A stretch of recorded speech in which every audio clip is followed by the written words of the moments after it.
How's it going, guys? Welcome back to the channel. Today we're going to be covering England versus Japan. So this is going to be a spicy game because England have not had the best autumn nations. Honestly, when autumn nations was going to be beginning, I saw England winning two, maybe three out of the four. The South Africa game was always there. I couldn't see England winning that Springbok game, but Australia, New Zealand, I saw them there. New Zealand not so much. It was more a thing of maybe, on the day they might have done a little something, but I could have been certain that they were going to beat the Wallabies. That didn't turn out as planned. So from me thinking they would get a potential two, maybe three wins, not going so well for England. I mean, you look at the plays. You look at the play.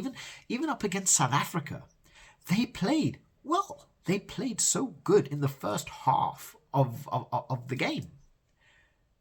Ollie Slideholm. I love Ollie Slideholm. Saints fan. He scored in the first 2 minutes, and I was like, oh my God, this is going to be a long night for South Africa. This is not going well. South Africa better pull up their socks. Lo and behold, the Springboks come through as they always do. But England they put New Zealand to the test. They put Australia to the test. They put South Africa to the test for the first half. But they always managed to do something. I don't know what's happening with England.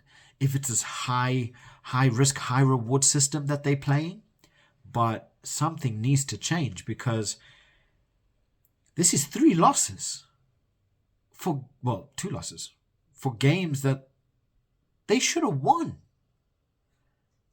They should have beaten New Zealand. They should have beaten Australia. What is happening here? So thankfully, they're up against Japan. Honestly, it's going to be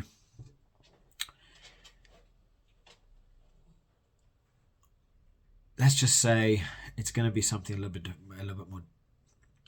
It's going to be a more simpler task for England. I just want to look at England's list.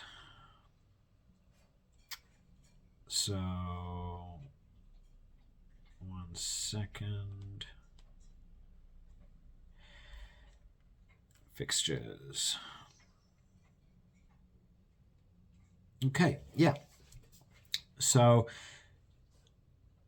they lost to New Zealand 24-22. They lost to Australia 42-37. They lost to South Africa 29-20.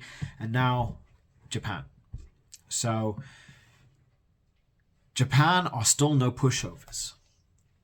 If you go into this game expecting a run out, you're going to find you lose very, very quickly. Because the Japanese are a lot of Japanese with some South Africans, some Australians, some Aussies, All Blacks, all in the back, right? So they aren't just coming with, Japanese players. They're coming with half of the Southern Hemisphere with them. So they are not a team to underestimate because they will. And I promise you, they will put you to the fire. They'll put you to the sword because you give them any chances and they're going to make you make mistakes. You let up on that pressure and they're going to find spaces. But honestly, I feel England have too much for them.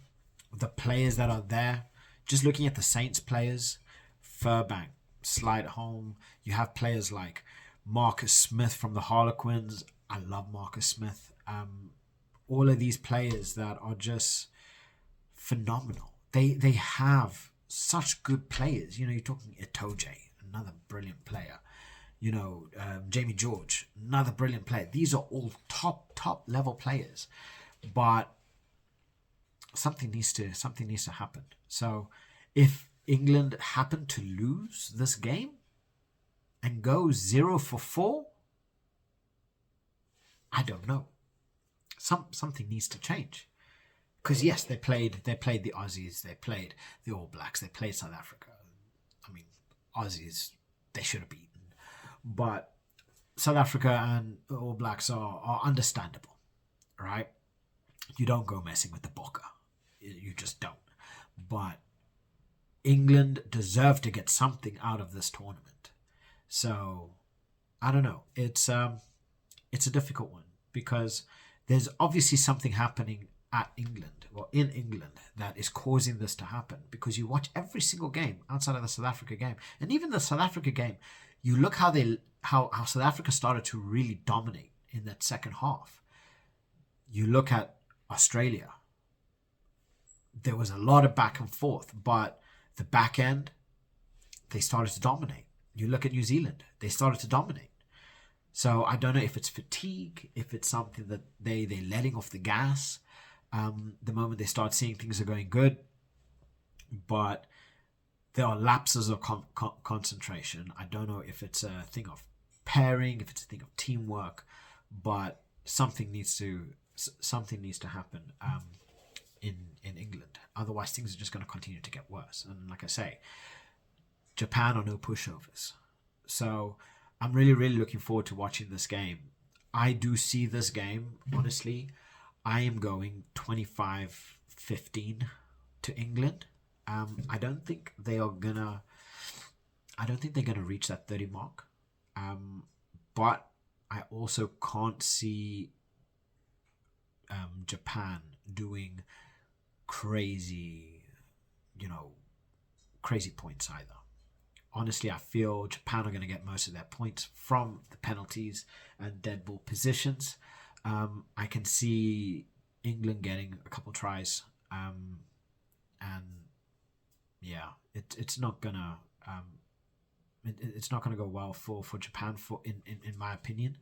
I can't see England losing this, but at this moment in time, anything's possible with England. Basically hoping and praying for the best. Because England could be leading by 20 points. The last 10 minutes, poof, ooh. Japan, they go and score 25 points. Anything is possible at this moment in time. And I hate to say it because I love to watch England play, even as a Springbok. Something needs to change at England. And I don't understand what's going on and why this is happening. So I do see an England win. I do see it by around 10, 15 points, maybe a bit more, depending on how they play. But Japan is not to be underestimated. Not at all. So let me know what your thoughts are. Let me know what your score prediction is going to be. Honestly, I hope England come out on top. But it's going to be an interesting game to watch either way. And on that note, if you guys do want to see more regular rugby content, please like this video, subscribe. It really does help my channel grow and to help me bring you regular content on a daily basis. So have a lovely day, guys, and I'll catch you on the next one. Bye.